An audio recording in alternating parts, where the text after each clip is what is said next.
Hi hello friends, welcome to my channel. நீங்கள் நம்ம சேனலுக்கு புதுசாக வந்திருந்தீங்கன்னா மறக்காமல் சப்ஸ்கிரைப் பண்ணிக்கங்க, லைக் பண்ணுங்கள், ஷேர் பண்ணுங்கள், கமெண்ட் பண்ணுங்கள். டுடே டாபிக்ஸில் பார்த்தீங்கன்னா அஜித் சாரோட குட் பேட் அக்லி படத்தை பற்றி தான் பார்க்க போகிறோம். ஆக்சுவலாக வந்து ஏப்ரல் மாதம் வந்து குட் பேட் அக்லி படம் வந்து ரிலீஸ் ஆனது. அப்போ வந்து நல்ல வரவேற்பு பெற்று அஜித் சாருக்கு வந்து பெரிய கம்பேக்காக இருந்தது அந்த படம். ஆதிக் ரவிச்சந்திரன் அவர்கள் வந்து டைரக்டராக இருந்தார். இந்த படத்தில் வந்து தேஷா மேமும் நான் ஒர்க் பண்ணியிருந்தாங்க. இந்த படம் பெரிய அளவில் நல்லா ஹிட் கொடுத்தது. அது வேறு இல்லாமல் பார்த்தீங்கன்னா இந்த படத்துக்கு வந்து பெரிய சிக்கல் ஏற்பட்டிருந்தது அந்த நேரத்தில். ஏன்னா அந்த படத்தில் வந்து இளையராஜா சாரோட 3 சாங் வந்து பார்த்திங்கன்னா யூஸ் பண்ணியிருந்தாங்க.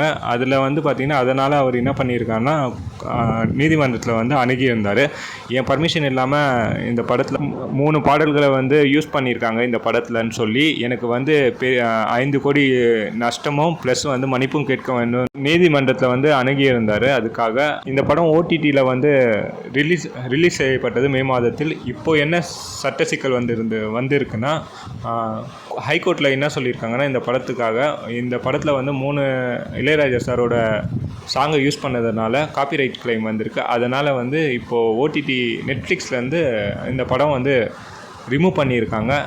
இது வந்து பார்த்திங்கன்னா அது நீங்கள் வந்து போய் நெட்ஃப்ளிக்ஸ் அதில் போய் சர்ச் பண்ணி பார்த்தீங்கன்னா இந்த படம் குட் பேட் அக்லி வந்து கிடைக்காது. ஏன்னா அதிகாரப்பூர்வமாக நெட்ஃப்ளிக்ஸ்லேருந்து இணையதளத்துலேருந்து ரிமூவ் பண்ணியிருக்காங்க.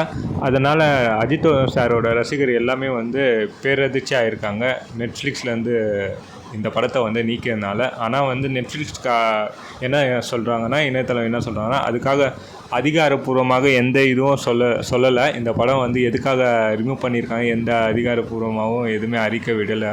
இது வந்து செய்தி வழியாக வந்தது தான். ப்ளஸ் அது மட்டும் இல்லாமல் குட் பேட் அக்லி படத்துக்காக அஜித் சார் வந்து 165 கோடி இந்த படத்துக்காக வாங்கியிருந்தார்.